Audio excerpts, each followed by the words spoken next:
Good afternoon, everybody. Much fuller than I Everybody awake still? Got my Red Bull. Great.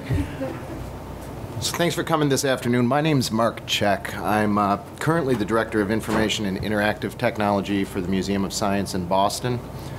Previous to that, I was Director of Technology at the National Museum of Play in Rochester, New York. And previous to that, I was Director of Technology for the Rochester Museum and Science Center. So after about 15 years of being in the technology space inside museums, I've seen a lot of issues with sustainability of technology as we moved ahead. So we thought this would be a good topic to talk about today.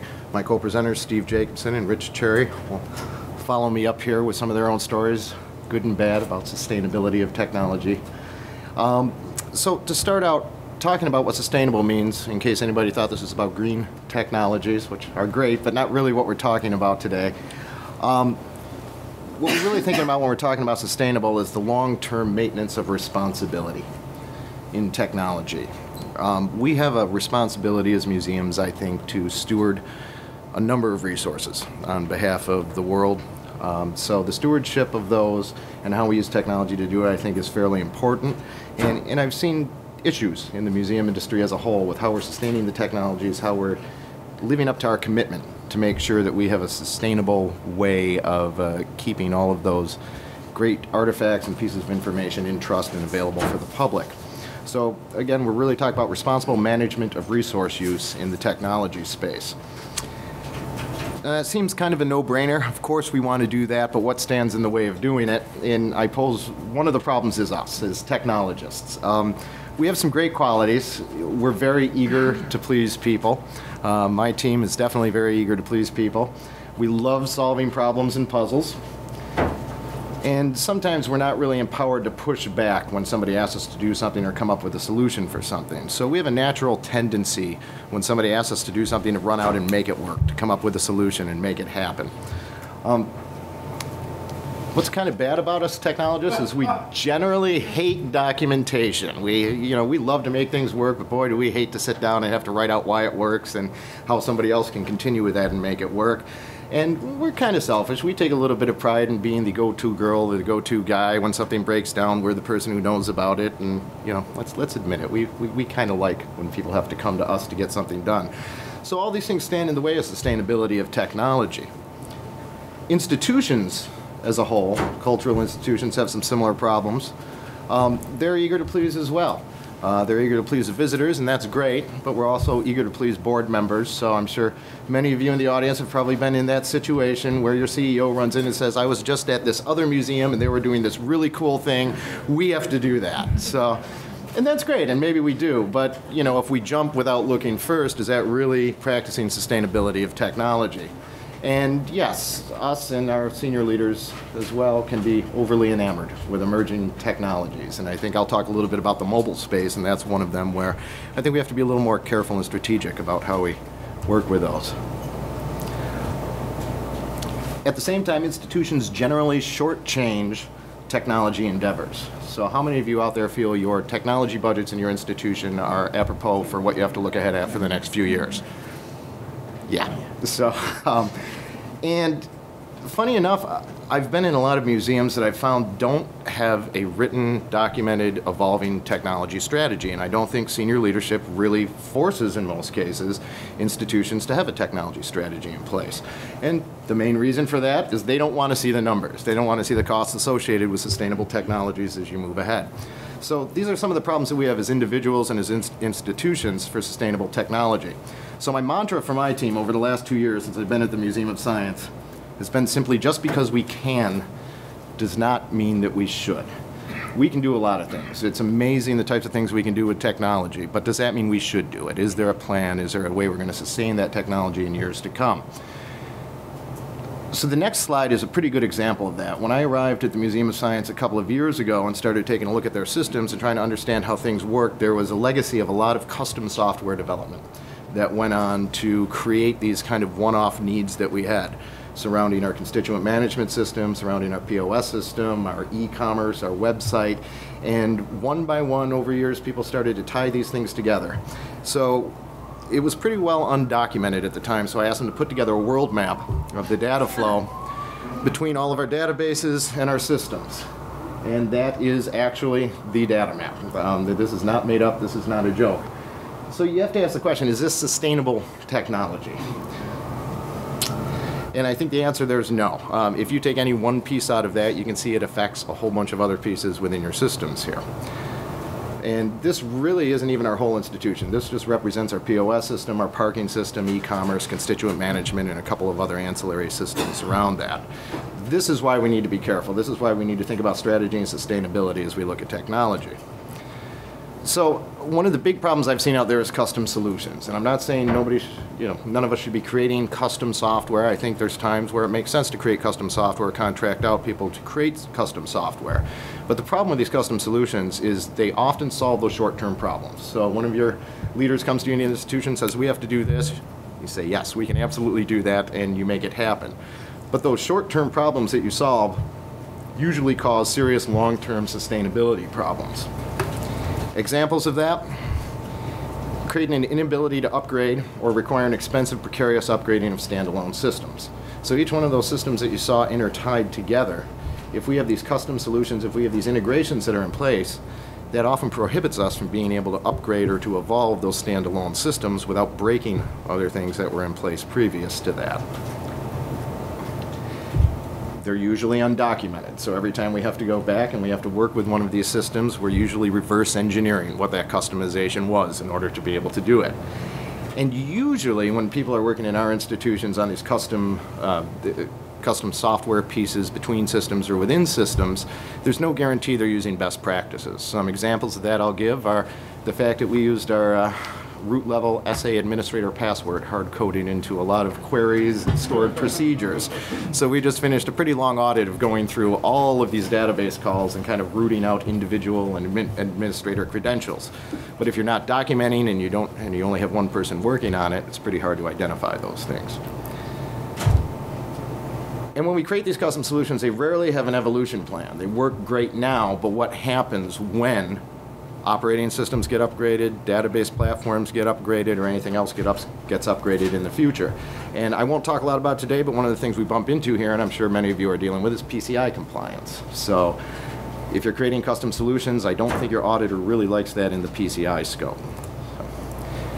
That's really the infrastructural side of the house. The other side of my team works on interactive technologies, and what I've been really seeing over the past several years is the same types of problems that have existed for a long time on the infrastructural side creeping into interactive technologies. Interactive technologies are great. This is where we do want people to develop. We want them to flex their muscles and be creative and get out there and write code and make things happen, much more so than in the infrastructural side of the house. And we should do that, but we still require sustainable models for this. So mobile apps are one of the ones I'd like to talk about. Over the past 3 or 4 years, a lot of museums have really jumped like lemmings over the cliff and said, we need to create a mobile app. Everybody else is creating a mobile app. This is the wave of the future. We need to put it together. But the model I've usually seen is we're creating one internal mobile app, or we're contracting with a company to come in and create a mobile app for us. The problem with mobile applications, if you don't really have a strategy for evolution and sustainability of those mobile apps, is number one, look at all the platforms we have to write this for. So you're writing on iOS, you're probably writing for Android. If things go well for Microsoft, you're going to be writing for Windows on this as well. And, well, maybe not BlackBerry anymore, but that was a platform that was out there as well. So you have multi-platforms, multi-languages that you're writing these technologies for. Form factors, you have the phones, you have the tablets, now you have this precarious little piece sitting in the middle of phablets that are all shapes and sizes and changing constantly. And then the distribution model. So what's a distribution model? You have to distribute this through Google Play, the Apple Store, the Windows Store, and whatever other distribution models are coming up as well. And then how do you connect that mobile application to the actual objects, artifacts, or exhibits within your institution?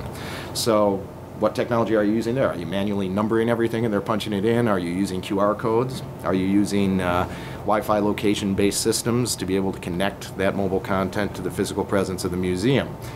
Are you using image recognition? So there's just 4 different levels with several different iterations of what you have to consider when you're creating a mobile app. And I think what we're finding by and large is most institutions are really just trying to get that cool mobile app into the hands, and then damn the torpedoes. Whatever happens in the future, somebody will figure it out. So, exhibits development is another one where we've run into on the interactive side, especially as more and more components of exhibits are becoming digital in nature and becoming more complicated digital assets. Are we still on a 10-year model for exhibit development is a question I keep asking in our institution, because the old way of thinking is that we build an exhibit, and that exhibit, whether it's permanent or going to be traveling, we pretty much build it, ship it, and it's good for the next 10 years. We go into maintenance mode and we turn our heads to the next project. But the technology that people are using within that exhibit, is that still viable? Is it interesting? And is it functional over a 10-year period? And I think we all know the answer to that is no, it's not.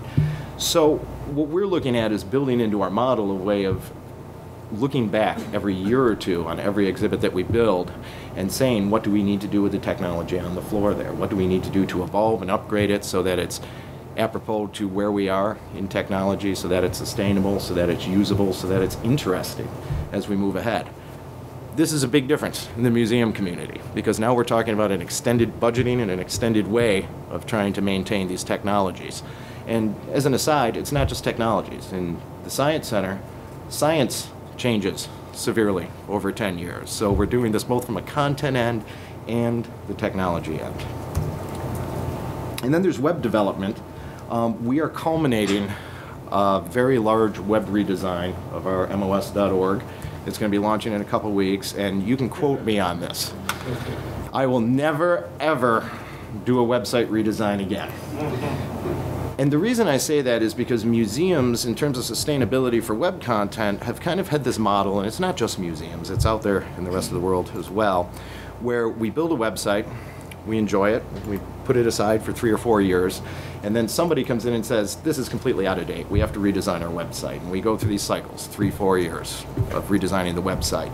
The commitment we're making, and I think everybody should be making at this point, is gradual evolution of your web content, general evolution of your interactive content, so that you're not just building and letting it sit, but really being reactive and trying to sustain that technology and that experience as you move ahead. So there's a little shotgun blast of problems that we have in terms of sustainable technology in museums. The question is, how do we stop unsustainable cycles of technology in the museums, and what are some of the methodologies that we can employ to make this happen? And I think first, stop kicking it down the road is the message I give. Every institution I've walked into, and this happens a lot, I think we find that, well, I'm probably not going to be here in 5 years, and this is going to be somebody else's problem to have to deal with, or we're waiting for that next big budget cycle, and then they'll allocate money to help address this.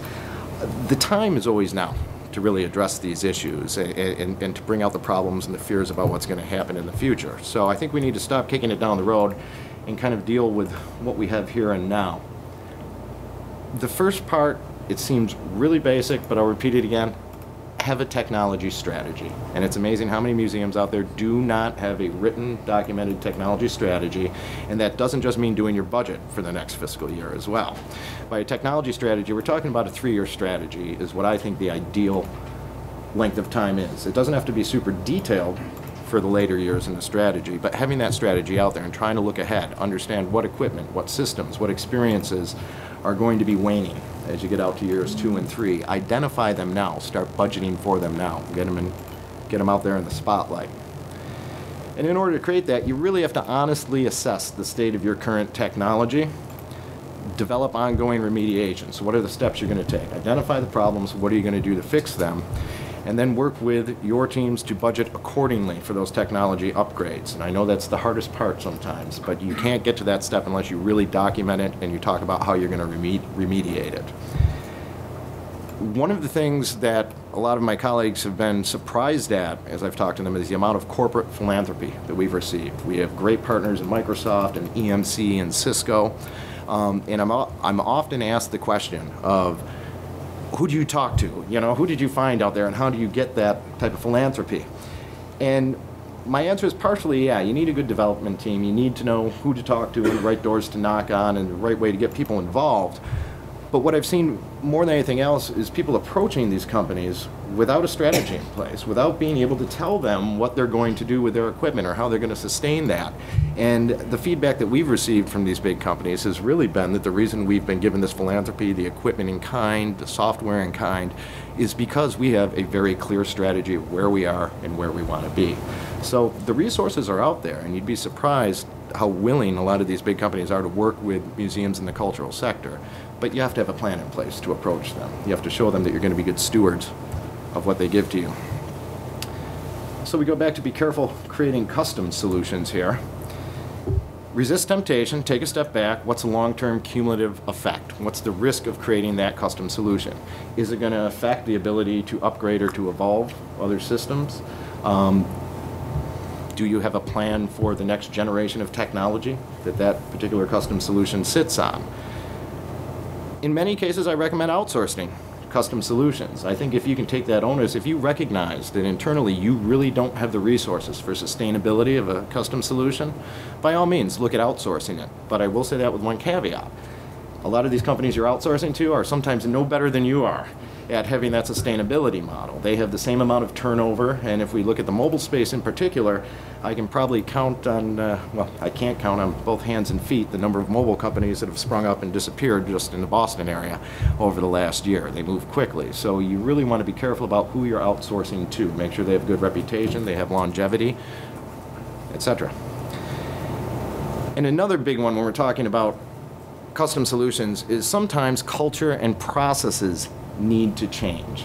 The technology does not always have to conform itself to our perceived needs or our perceived way of working. Sometimes there's legitimate reasons for that, but what I find over and over in institutions is that every museum thinks they are extremely unique in the way they do things and their needs. And if you really look at it, we're 95% the same. You know, we have some very small different needs that are unique, but we have to push back a little more on cultural and process change and not insist that software and solutions really conform themselves to how we think we need to do business. And then keep your systems as modular as possible. All those tentacles you saw between our systems and our databases, reduce that as much as possible, so if you do need to remove a technology set and replace it or upgrade it, you don't have all these other ancillary systems that you have to contend with. Another great way of stopping this cycle, work together. Form partnerships with other similar institutions to leverage infrastructure and tools. This is a great forum for meeting people and being able to create and leverage those relationships. And I know Rich is going to talk a little bit about some of the technologies that are being employed that some of you are very familiar with, you know, the TurML and how that can be used as a way to kind of connect different technologies and create more sustainable solutions. Other places outside, so we talked about corporate philanthropy, but other academic institutions, for-profit businesses. Sometimes you would be surprised how much they are willing to come in and help, especially if you're talking about leveraging their infrastructure to help a museum or a nonprofit do what you're doing. But you have to reach out and have those conversations.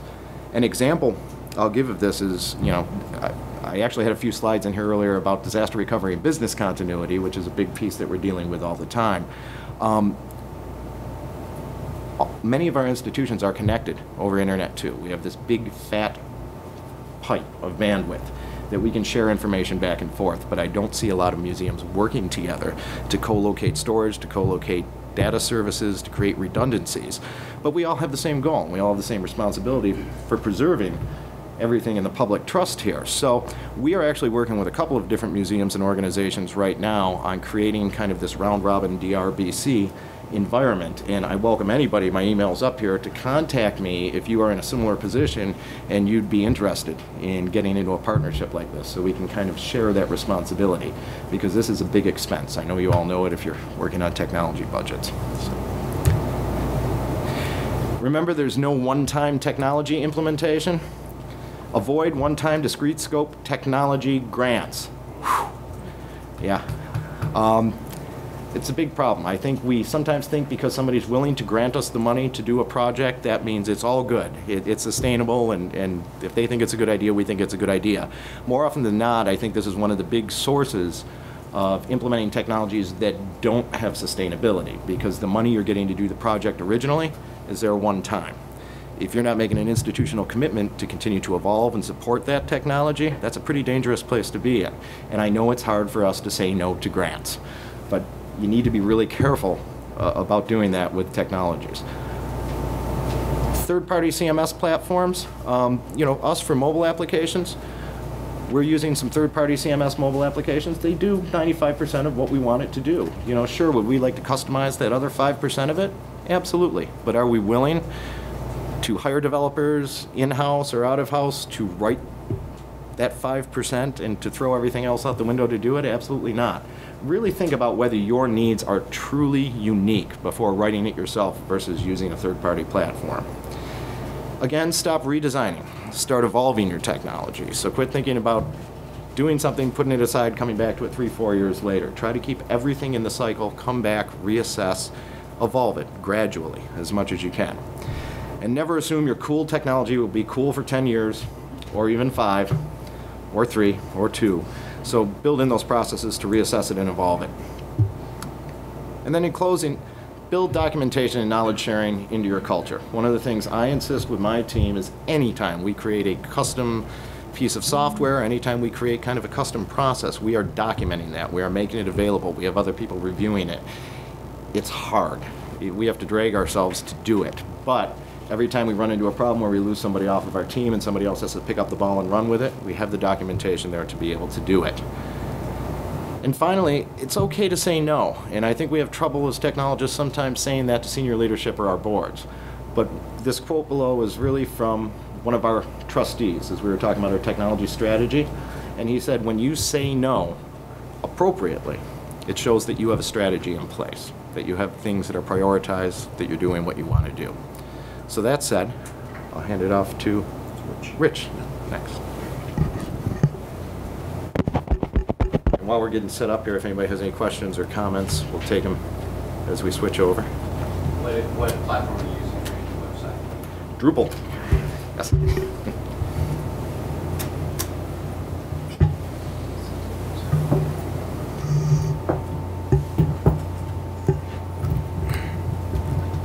And I think to speak to that a little bit, when you talk about scope creep, our old website, we had to comb through 2,500 plus pages of content that had been built up on over the years. A lot of it, most people in the institution didn't even know existed out there. So one of the things we're doing when we redesign our website is not just the website, but the process behind it. All content has a content owner associated with it now. It's expected to keep it up to date and evolve that content as well. Okay, so I'm Rich Cherry. I'm, as of last week, the Deputy Director of the Broad Art Foundation in Los Angeles, and we're building a new contemporary art museum downtown. Where I'm in charge of, in addition to a bunch of other things, technology. This is just a few shots of the slide. But before that, I was the director of the Balboa Park Online Collaborative in San Diego. So what I want to talk about a little bit is the idea of standards, repurposing of content, and collaboration as part of sustainability, a start of your sustainability plan, which is going to kind of enhance on a bunch of ideas that Marc talked about. So Balboa Park in San Diego, there's Balboa Park Online Collaborative. It's 27 member organizations, and basically the collaborative supports their technology needs.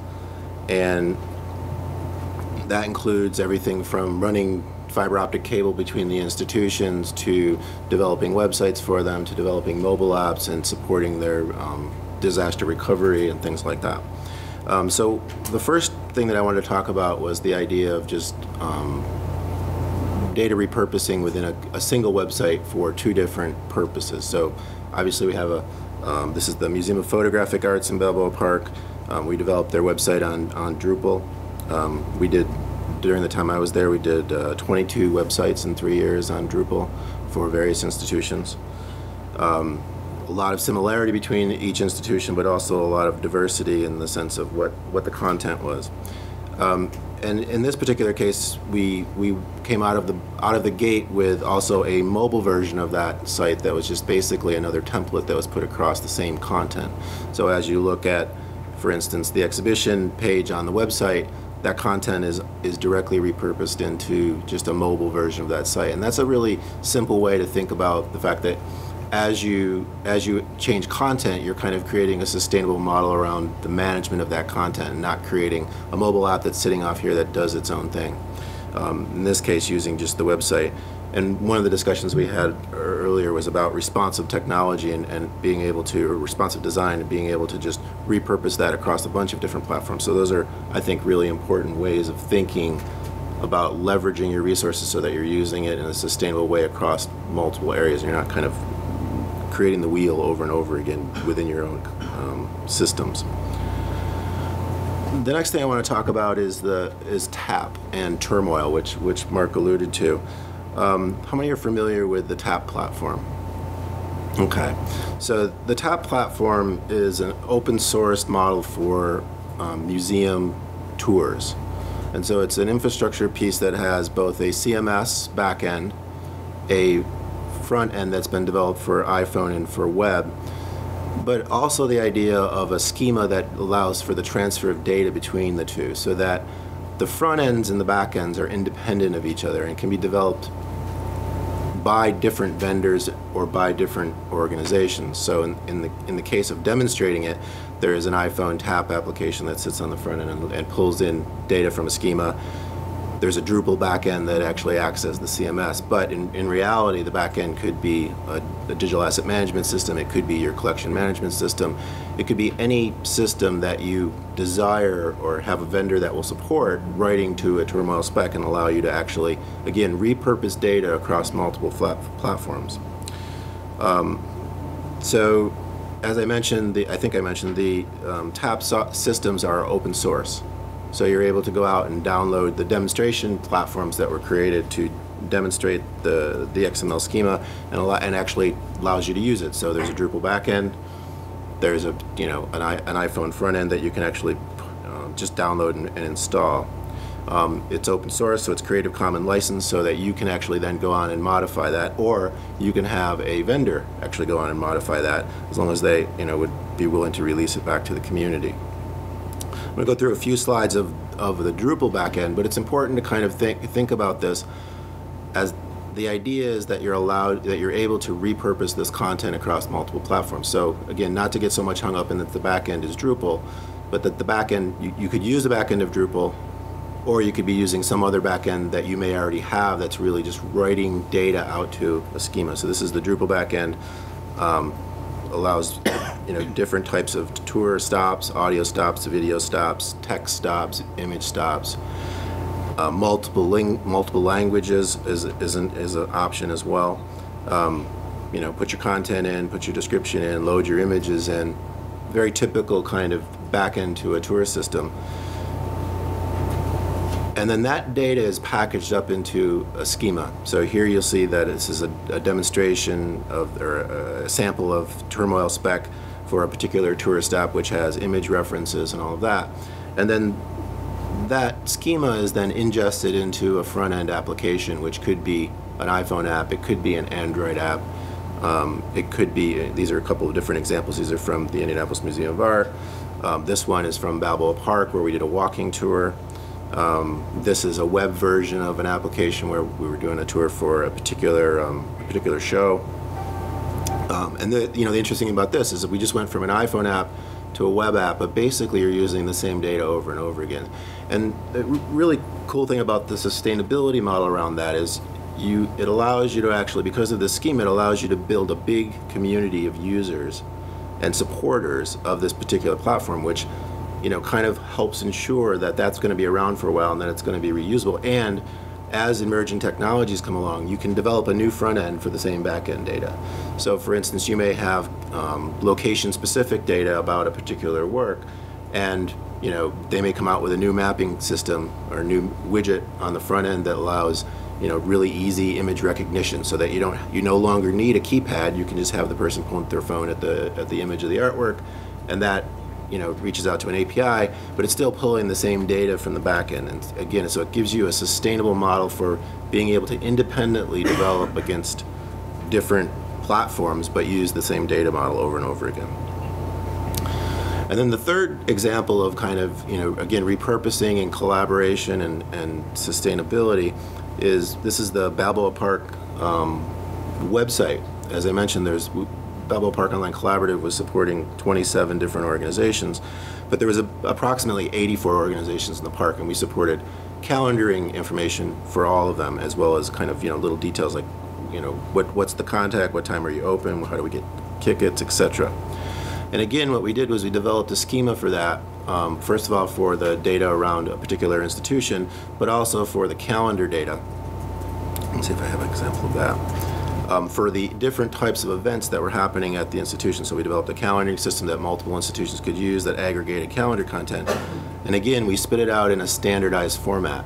And so what that allowed us to do is go out to a vendor and say, look, here's our data in a very standardized format, develop an application for us that's going to present that in a particular way, or in a certain instance, for us to develop our own applications against that data, and then be able to present it. So this is a Spotlight mobile app that was based on that data, and it was kind of an earlier Spotlight mobile app, and later on they moved to another platform, which could be quite a bit of trauma, because basically they're saying, they developed this app for free for us. They're like, well, we don't really want to support it anymore, so we could have been out in the cold, except that they had already developed against our schema, so it was really easy for them to then take that and just plug it right into their new application, which had a much improved mapping interface without us doing anything to the way we create and we manage data. And then from that idea, we're also able to take and go out and say, well, we really need some kiosks in the park that people can walk up to. And there was a kiosk system that was based on somebody running around with a USB drive and popping it in every couple days to update their calendar information. Again, using this schema, we just built another interface that was basically just a different iteration of that same data set, and updated the same way. So again, somebody would update something on the main site, it gets pulled into all the mobile apps, it gets pulled out to all the kiosks, updated on a regular basis, and as different systems change out, you don't have to necessarily worry about, oh, we're going to change this and everything else is going to break. As long as if we wanted to upgrade our backend system, we could write a new backend system that wrote to that same schema, which is a really simple way to do it, and then we're good to go. We could write a new front-end system based on whatever the most current technology or whatever our need was, and that was also another good way to go. And if you imagine taking something like this or something like TAP, you could imagine you plugging the same kind of data into a multi-touch table for an interactive exhibit, or you could imagine integrating some of that data into a asking a vendor like Guide by Cell, hey, I already have this audio tour that's already available on the TAP platform, can't you just ingest it? Again, standardized interface. Once they build it once for one museum, and if enough museums adopt a platform like this, again, it becomes very sustainable, and they're interested in maintaining this ecosystem because they profit from it. Of course, we save money from it, and we allow ourselves to have the kind of sustainable models. So that's basically my 3 different iterations of how you use web technology, collaboration. TAP is a big project with a lot of people participating in it and helping manage the standard. People have managed to think through most of the issues that we're going to engage, and also build in enough flexibility so that when new issues come up, they're pretty easy to actually integrate into that platform and augment the specification without breaking everybody else's systems. Okay, so as we're changing over again, any questions? Okay, Rich. Yes. The calendar data standard, is that part of TAP, or is that a separate? That's a separate thing. Although we use the iCal standard again for that, so that we were using a standardized way of moving the data. The actual Drupal modules for that are available for download through the Drupal.com or Drupal.org, and I think it's actually called the iCal module. And we did as part of that, we did some serious modifications to multi-instance events, i.e. events that had rich content around a particular schedule that was non-traditional. So for instance, say you have, in a traditional website, if you're trying to build out an event for like a tour, and the tour happens on Tuesday at 2, Wednesday at 3, twice on Saturday, it's fairly difficult to actually make those match up with one piece of rich content. And so we developed the module system to handle that, and that's why we had to, we kind of wanted a really robust spec on the back end so that, we could use that data in as many places as once. Yeah. Is your spec shareable? It's an iCal spec, so it basically spits that data out as an iCal spec. So again, it's using a standard spec.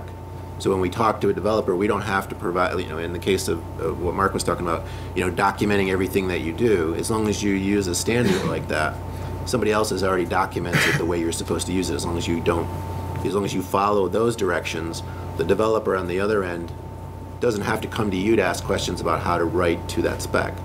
They can go out and review the iCal format, and they might come back and say, hey, you didn't do it right. And hopefully, you can fix it then and get it to the iCal. And it's in your interest to make sure that you are writing to the spec as best you can. But you don't have to develop all the documentation for that if you're using a spec like the iCal spec. Yep. All right. Well, I guess it's over to me. It's Rich. Yep. My name's Steve Jacobson, and I'm president of JCA. We've been working in the museum space for about 24 years or so, mostly around fundraising, membership, ticketing, education, other earned revenue sources in museums. So I'm going to talk a little bit about sustainable software choices in museums. Well, first off, what is sustainable software?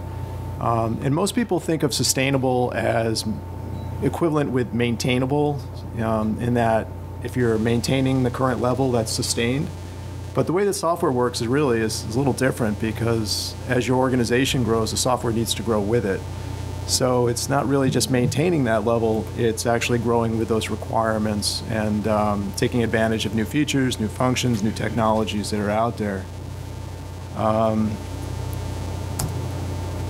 So one of the things that we talk about is the software development lifecycle. And, we've all heard of what that is, and I have a few examples here, so see if I can blow up some of the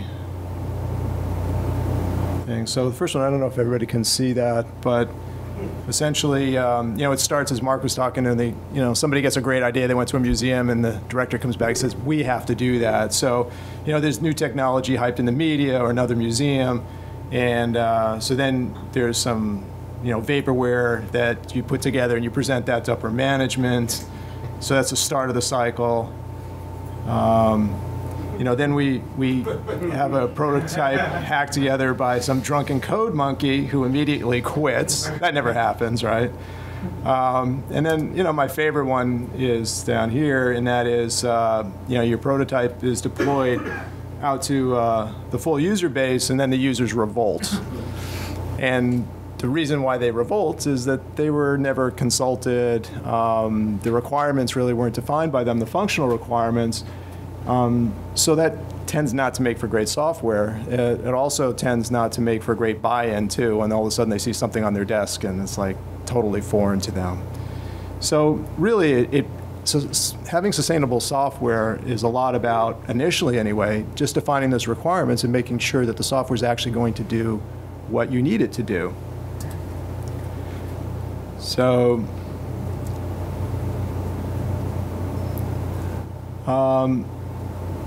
this is a model of waterfall. It's a software development methodology where essentially you have analysis, requirements definition, you go through different stages until finally you put it into operation. It's not really in vogue anymore. There's more typically an agile methodology, which I'll show. But the key part here is there's actually a requirements spec that's done. This one is a representation of agile, where there is some specification work done at various points. But it starts off with an analysis of what it is that we need to do. The users get involved and provide their input as to what those functional specifications might be. There's a build sequence, and then the users get to take another look at it and so forth. So it's a more of an iterative process, and it tends to work fairly well. But as you can see from here, in this particular diagram, there are 3 points where the actual users get to put their input together for the requirements. This is a V cycle. Not that it's important, but again, it's all about requirements definition here. This one really is about smaller projects where you can just actually analyze user requirements, move very quickly through the process. But again, it's all about getting those requirements together. And this one, I have no idea what it is, but it looked cool. But one of the things is that it's actually defining your requirements. It's spiral methodology. I've never heard of it, but anyway, look good. And after today's plenary with the galaxies, it's even more appropriate. All right, so in terms of defining requirements, it's important really to take a look at what's working and what's not. Typically, you're coming from another piece of software. Typically, there were requirements defined at some point, could have been 2 years ago or 10 years ago. But you want to find out what's really working for you and what's not. Do these requirements also make sense for the long term? Because sometimes people will throw in requirements because they've got to satisfy a grant of some sort, or perhaps it was one special exhibition that they were doing, and they threw in some requirements that really aren't long-term requirements. So again, taking those out certainly makes the software more sustainable. But it's not always just about the current functions, it's about where you want to be down the road. So you have to have some insight and some forecast of really what it is that you'll be doing and what you want to do in terms of those requirements. So you may not build the requirements into the software now, but at least you'll be planning for them to build a good foundation. So sometimes, though, it's not always about the technology, it's about people and process. So I thought I'd show you something where people and process kind of go a little out of whack. Hopefully my internet here will kick in. What are you doing up here? I thought you were downstairs boxing chocolates. Oh, they kicked me out of there fast. Why? I kept pinching them to see what kind they were. It's the fourth department I've been in. Oh, I didn't do so well either. All right, girls. Now this is your I'm watching a great movie here. In case in point, that's not the technology, that's the people. You're fired.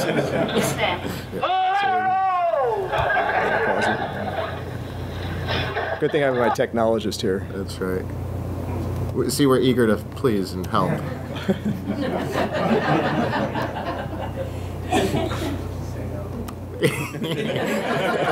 Appropriately. So.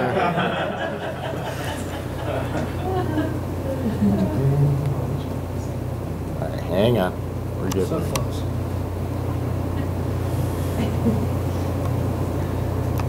Let me just shrink that window down a little.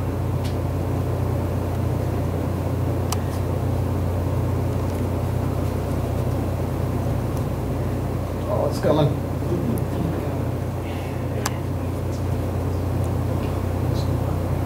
What are you doing up here? I thought you were downstairs boxing chocolates. Oh, they kicked me out of there fast. Why? I kept pinching them to see what kind they were. This is the fourth department I've been in. Oh, I didn't do so well either. All right, girls. Now this is your last chance. If one piece of candy gets past you and into the packing room unwrapped, you're fired. Yes, ma'am. Let her roll!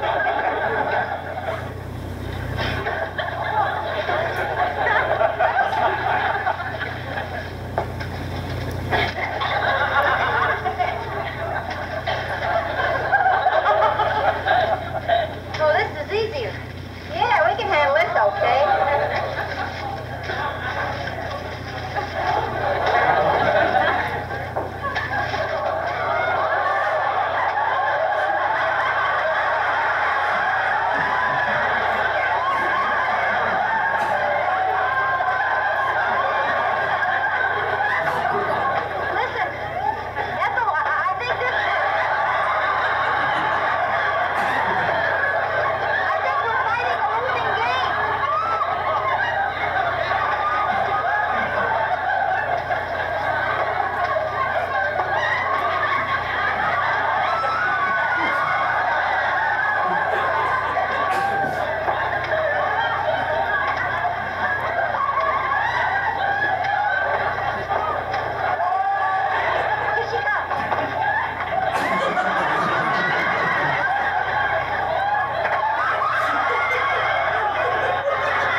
Thank you. All right, so sometimes, yes, it's the people in the process.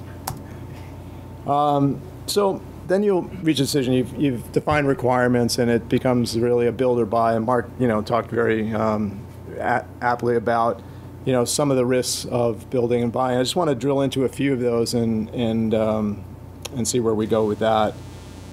First off, but how many folks here, in their IT departments, first off, how many of you are the IT department or from the IT department? Like almost all right. And how many of you actually build software in your department? So, a lot, okay. How many wish you didn't build software in your department? Not many, good. All right. So some of the build challenges that you face, core expertise on staff. Do you really have the right people with the right skill sets? And can you pay them a competitive wage to keep them in projects that interest them and so forth? So sometimes that's not always a yes, of course answer. Should you outsource development and build custom software? And as Marc alluded to, sometimes you have the same problems with an outside vendor in that there's turnover there. Sometimes they don't have really good sustainable models in terms of software development, even though it's their business. So sometimes that is an issue that you need to deal with. If you're building, you also have to plan on enhancement cycles. It's just not going to be software that's done day one and done forever. You will need to actually plan to maintain that software and build enhancements and keep up with new features and functions that the users are going to request. If you're building, you also may lack those economies of scale. If you're a commercial vendor and you have 400 licensees of your software, then you can spread those maintenance product payments around so that you can actually afford to build additional functionality. When it's just you're going to have to come up with that money for yourself. And so you can't really leverage it across other organizations to share in that cost. Do you have a support team that is able to support custom software? Is that something that you want to be in? I'm sure all of you want to minimize the number of people on your help desk, but this could increase it if you actually build custom software. And then, of course, there's always the risk that you'll get something like this in the end, and nobody wants that kind of Rube Goldberg type system. I assume you all have great software development methodologies for those of you who build them, but maybe it's not your core expertise. If you're in a museum, art, science, those may be your core competencies. But that's not to say that you should just not build software. You do it, but in case you are buying, that doesn't necessarily translate into a risk-free proposition either. When you're buying software, it's commercial, it's off the shelf. Chances are you might be coming from other custom software, although you could be coming from other commercial software. And does it meet your specific needs? And there's typically a trade-off in that software. We always do when we help clients select systems, we go through fit gap analysis. So we're taking a look at the features and functions that they need and taking a look at what the software does. And then we're taking that list of requirements essentially. And if you are going back to the vendor, that's the time where you want to say, we need the software to do these things. Because once you sign the contract, they're not going to do them. So you have to get it done up front in advance, and then you have some leverage. And sometimes they won't do them, you can't do them, but those are at least the gaps that you're going to have. How customizable is the software when you're buying it? And when I say customizable, I don't really mean customizable in the sense that they're going to create custom code for you, but more configurable. To leverage the base software so that when they come up with an upgrade, they're not going to break the stuff that they did for you. It's really more in configuration. If they give you an answer, well, it's a custom project, it's going to cost you this, and you're going to be alone on an island, that might be something you might want to run away from. That's not really sustainable. How adaptable is the software to change? A lot of it in the past has been based on platform, operating system, languages, and so forth. And I'll show you an example of that in a minute. But how adaptable is their structure to change? And can you hook into that software? Is there an API, for instance? Is it accessible? Is it open? All of those kinds of things. But it's not always from just the software side, it's also of the vendor side. You know, basically this is a marriage when you get new software. You know, so you have a dependence on that vendor to be out there.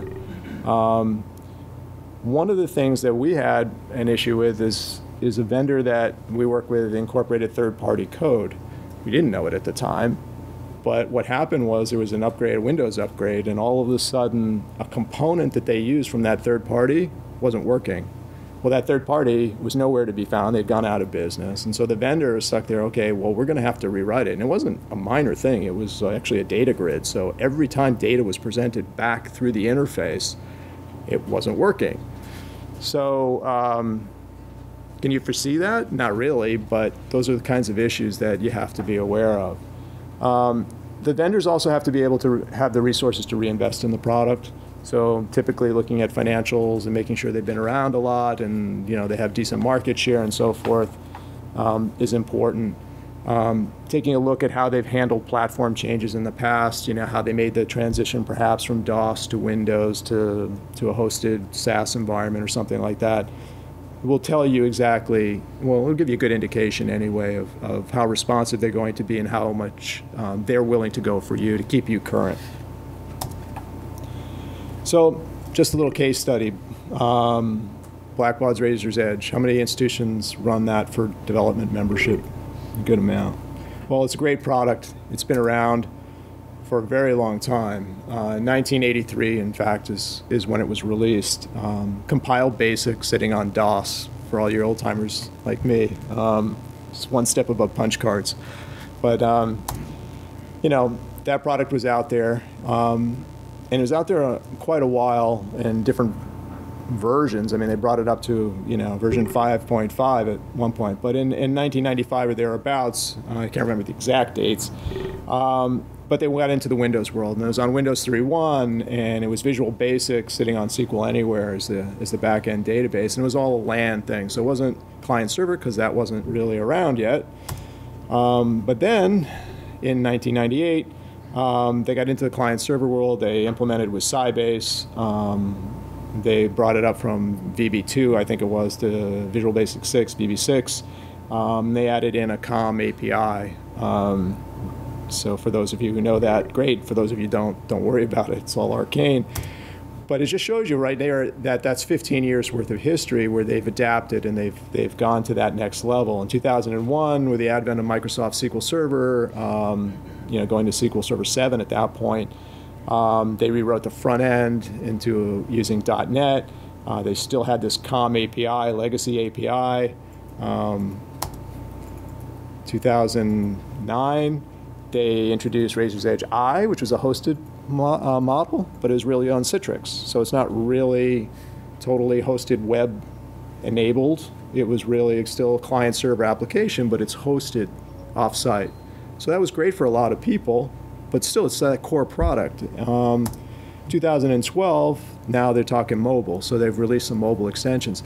All of this is sustainable software because they have really gone around the edges and modified it in different areas. And sometimes they've ripped out the guts in going from a land-based system to a client server and so forth. But this is about 30 years worth of history in one vendor with the resources to do it. They're the largest vendor serving the nonprofit space.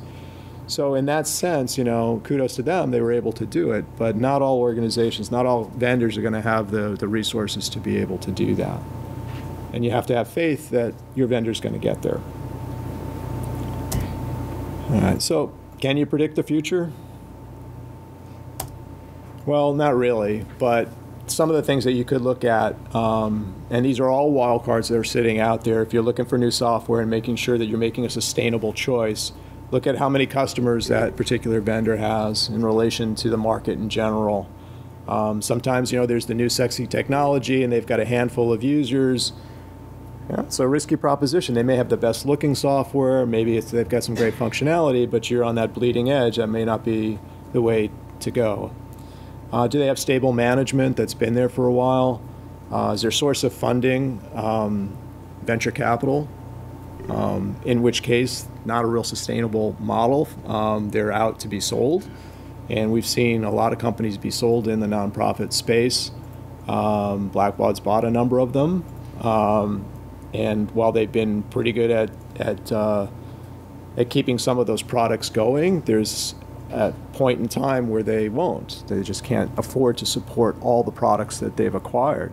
And I don't mean to just say Blackbaud specifically, but in general, you just want to take a look at that. Companies with VC funding, their exit strategy is to sell the company, typically. Maybe go public if they have enough revenue. Do they have a good communication strategy? Are they listening to the users? Or are they just going off and building something because they want to go into a new market?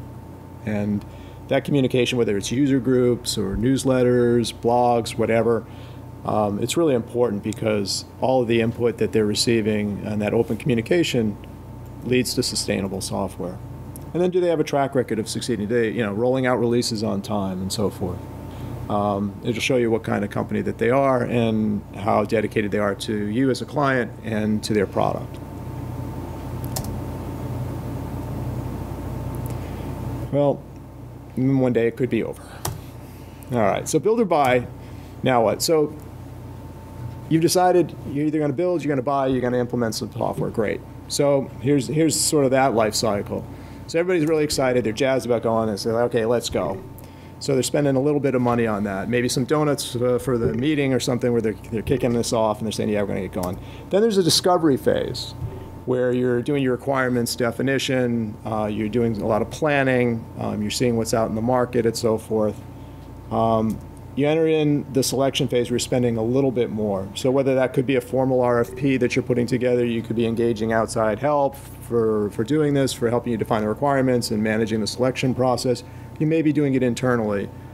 Whether it's internal costs, external costs, and so forth, that's more. Then you've got implementation, and obviously that's the lion's share of the costs here. And what happens during implementation is you have all these great ideas, and everybody thinks they're going to get exactly what they want. And then the project runs a little long and a little over budget, and we're starting to cut back some scope, and that's not really, day one functionality we need, and we're going to kind of put it off in this parking lot for a little bit. And then you go back to the board and you get some more funding, and you say, okay, well, 6 months we're going to revisit those things, and we're going to do them, we're going to take care of it, we're going to put some stuff back in.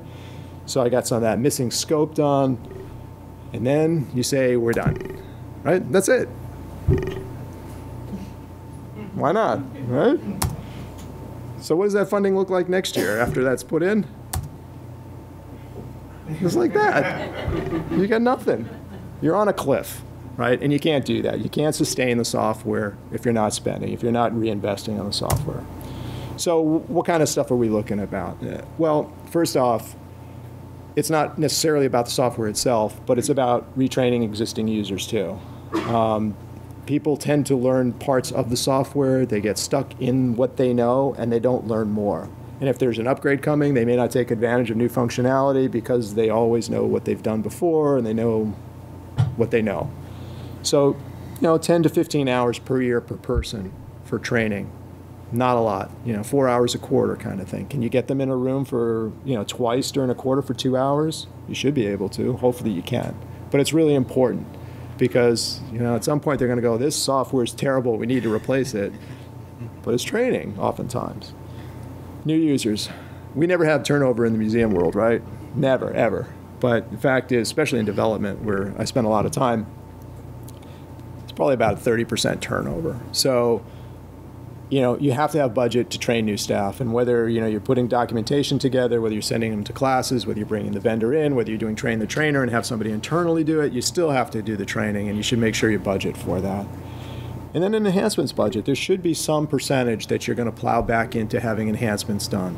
So whether that's configuration, customization, additional work to extend maybe the database, there's going to be some amount of money that you'll want to spend, and maybe that could be 5 to 10% of the initial software acquisition costs.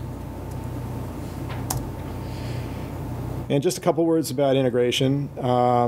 Hopefully your integrations don't look like this, or Marc had a much better picture because his was real world. But what we're seeing now is a more prevalence of systems that are unified. They do more than one thing. So They may do ticketing, retail point of sale, food and beverage, or they may do development, membership, ticketing, customer service. They're trying to pull in multiple areas into one unified system. So obviously the fewer systems that you have to support, the more sustainable your choices are. Sometimes though, you have no choice. You have to have multiple systems. And at times you need to integrate them. And in the old days, it was writing database to database. You would actually do queries and stuff data. Well, actually in the old days, before the databases were open, you couldn't even do it. So it was all siloed. Then we saw open databases in the SQL world especially, and people writing direct connections. And then we have APIs being developed as the next level, and that affords you some more sustainability because now you're writing to something that's constant, and it's up to the vendor if they change their back end to make the API still work. So you'll do very little effort in terms of writing to that API. That layer is still the same. Their back end has changed. In the old days, without that API, their back end changed. You'd have to rewrite your code. So with the advent of the APIs, it becomes more sustainable. And now what we're seeing is actually a change from some of the older APIs of COM and SOAP into what's called REST or RESTful APIs, where there's even less work to do to maintain them. They're more efficient. There's less data that you have to go through it. You don't have to do XML through it. There's a lot of reasons why REST is taking over. In doing so, it's part of service-oriented architecture, SOA. So essentially, what some vendors have done over the years, they had no choice. They pick a language, they write in that language, it talks directly to the database. And now what we're doing is abstracting out a layer so that when they're writing code, they're writing into a services layer of basically a lot of APIs. They're making those APIs calls just as if you were doing it from the web or in a third party through that service layer into the database. So now you have an abstracted layer that you're programming to that's the same. Whether you're sitting at a terminal in your great hall, keying in a ticketing transaction, or whether there's a patron on the web that's buying a ticket or making a donation, it's all going through that same service layer. So there are a lot of economies there and a lot of sustainability. So the future looks a little bit better, actually, in terms of cost and maintenance and so forth. And that's it from my side. So we have about 10 minutes, I think, for Q&A for any of us. Steve, I have a question for you. Talking about unified systems and integration, the old trade-off was, and you're doing integration because you're trying to get systems that are state-of-the-art for each individual task. Do you think that's really kind of changing now because the unified systems are kind of coming of age and the feature sets that they have across membership, ticketing, finance are so mature that it's not as big of a deal anymore, and having it all in one system kind of solves that problem. It's not like it's such a bad. Yeah, I think definitely the trend has been toward unified systems, and their functionality has increased across. So they're not only broader, but they're deeper. But I haven't seen one system out there that does everything across the whole museum. I know there's one vendor I think here that I think does something like that. I'm just not familiar with their software. But it's really gone from, I would say, having 5 different systems to maybe 2 or possibly 3 systems now. And I used to think that one of the barriers to, or one of the reasons not to do direct integration was because, say for instance, you're transferring data over from your membership system into your financial system, that it's sometimes really hard to get membership people to act like accountants as far as the reliability of the data that they're entering and how they're approaching it. Do you find that that's a kind of an issue that you run into a lot? Well, what we see at most is actually anybody that's at the front desk, like visitor services, and they're actually entering in a membership transaction into the system, and so they're just slamming in a name and address as fast as they can because they got to keep the line moving. In development, when they see those names and addresses in that way, they kind of will have a heart attack. So that's still a real issue. I think on the accounting side, not so much because it's more back-end stuff that gets set up, and so hopefully once it's set up, it's fine. But, you know, putting policies and procedures in place to make sure the data is entered in a consistent format. There are address correction software products out there that you can then massage that address and clean it up, which help. But it's always one of those manual things where you have to deal with.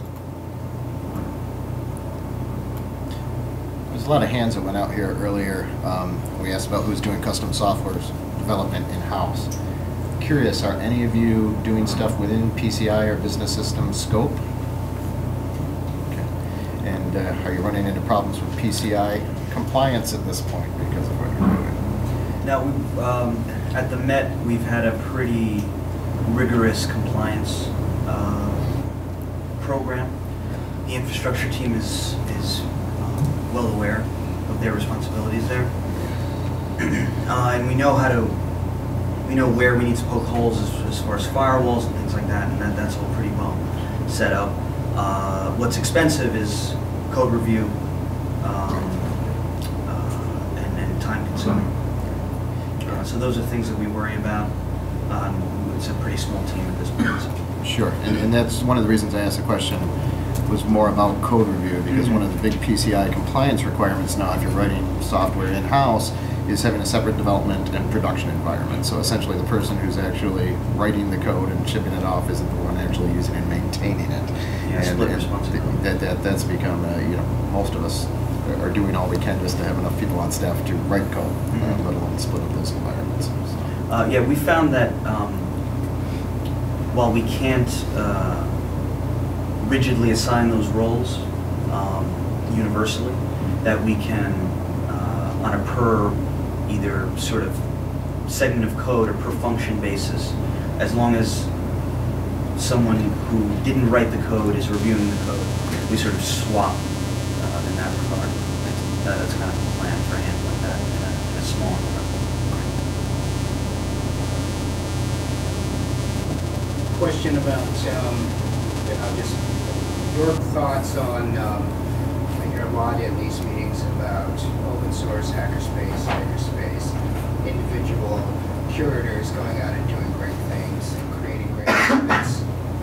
Your perspective on that from a sustainability standpoint? Yes, well, I think it depends on the project, and I think it depends on the culture of the organization. And you know, I speak to this because half my team are makers. They are hackers. You know, this is what they do.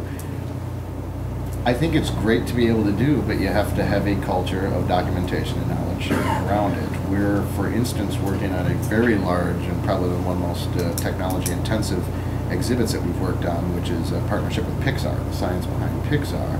And we had to figure out how to create digital interactives that work in a three-dimensional sphere, which are generally a three-dimensional authoring platform to be able to create assets and animations and all the things that go along with it. So Blender, being an open source project, is one we worked with, and we're getting pretty deep, into the code base. We're beyond their scripting right now and getting right down into the underlying level. But one of the things we're insisting upon all the way along is excellent knowledge sharing and documentation of what's being done. So, and when I talk about documentation, there's a few different levels when you're writing code. One is kind of that inline commenting of code. So if you're writing something and another programmer has to pick it up, understanding exactly what they're doing, but also kind of that overarching external documentation around it. So what's the idea of this particular set of code or this class of code, and how does it relate to others? So it's a big investment. It really is, but I think it's necessary if you want to have sustainable solutions.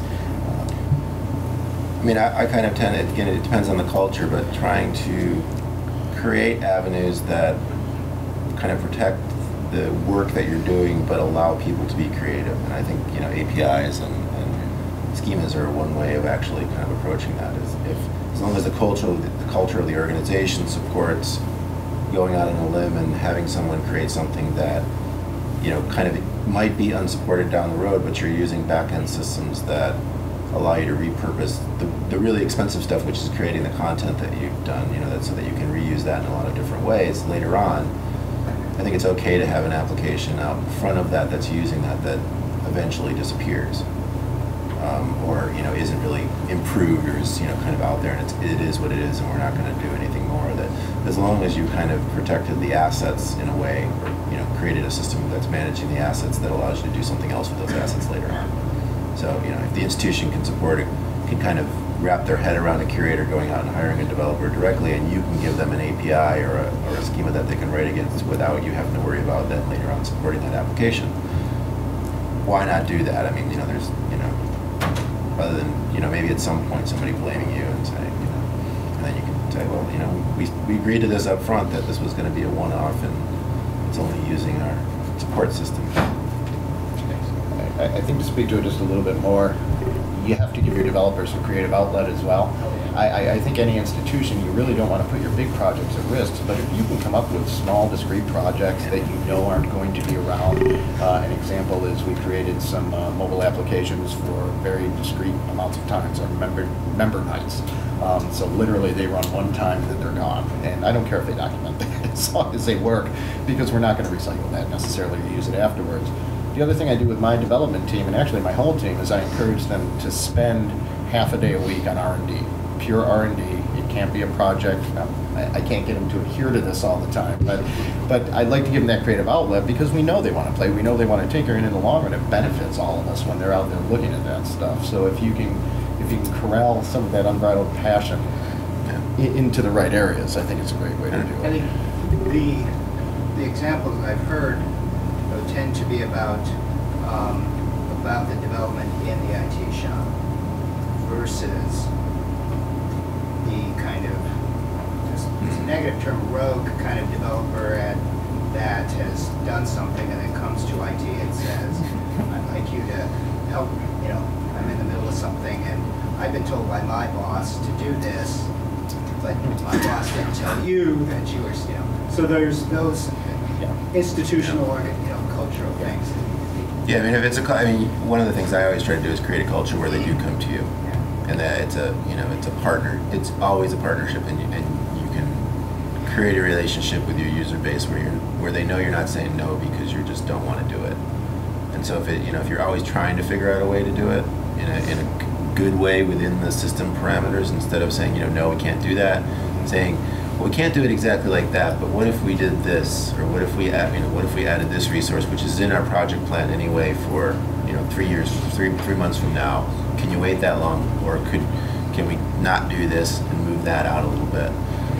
One of the other things that I would add on is not really necessarily sustainability, but going along with kind of giving people the creative space. I always think it's important to have what I would call a shiny object fund, where you can actually go out and buy a few pieces of technology that you may not actually deploy, but that you're going to let your people play with and cut their teeth on and know what's kind of available. It doesn't have to be, it can just be like a couple of $1,000s in the budget where you don't really have to go and make a real case about what you're like, this is really cool and we should play with it and see if we can get our creative juices flowing around it so that we know what the next big thing might be.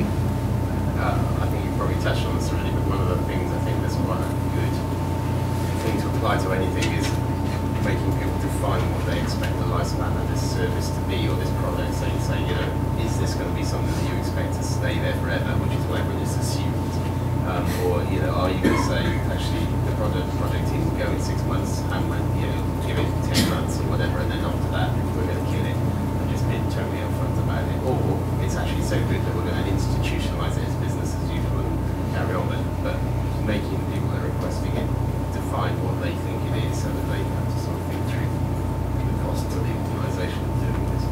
And I think that's one of the, maybe I might disagree with Marc a little bit about never, kind of going off on grant project funded, as long as you can structure into that proposal the idea that it is like that it has a lifespan.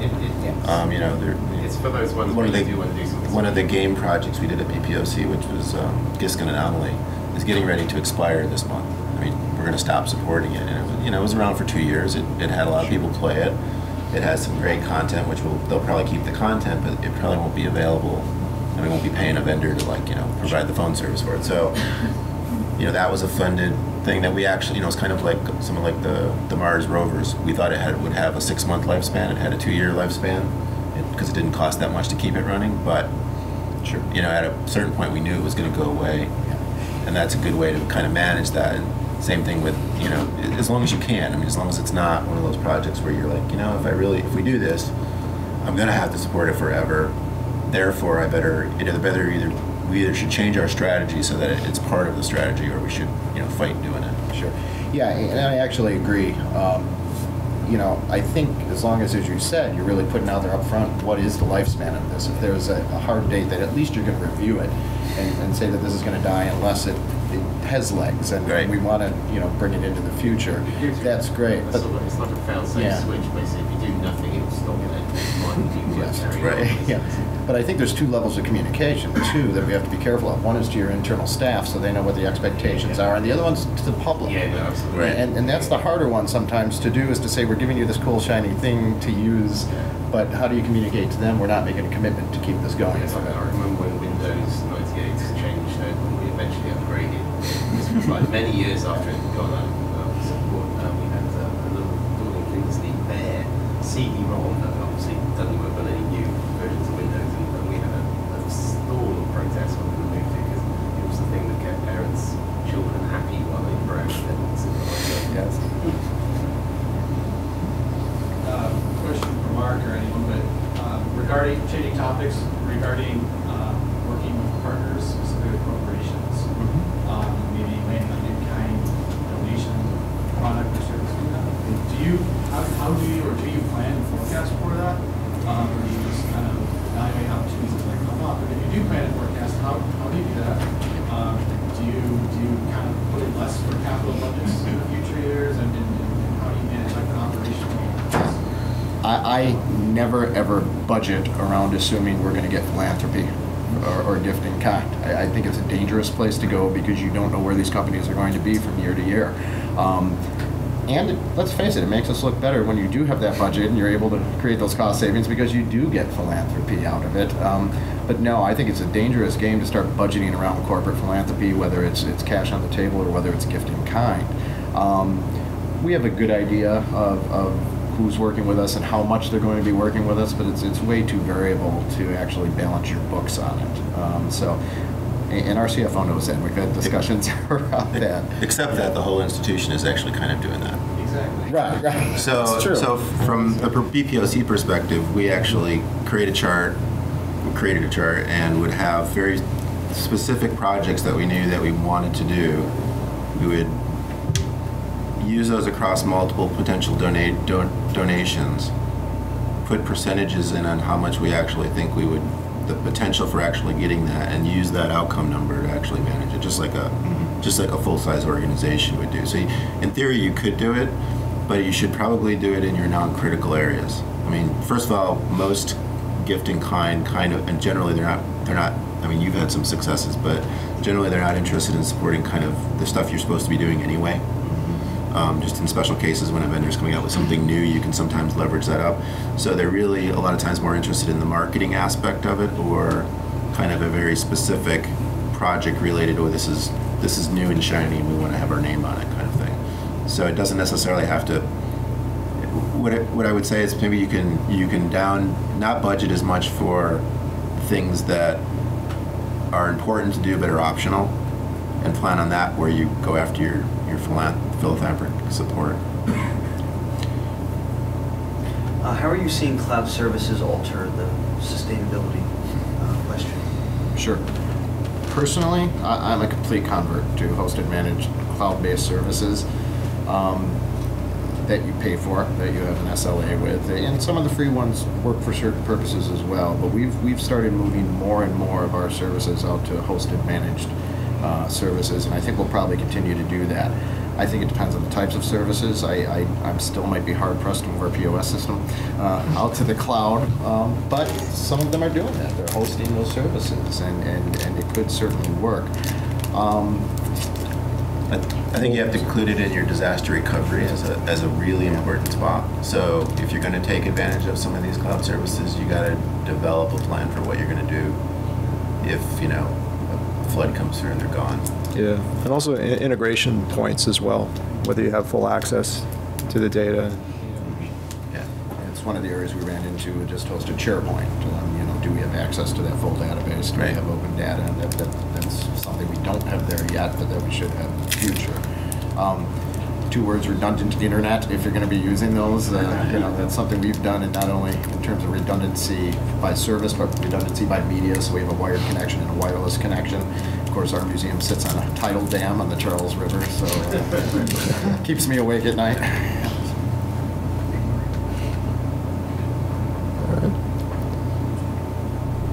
Well, thank you, everyone.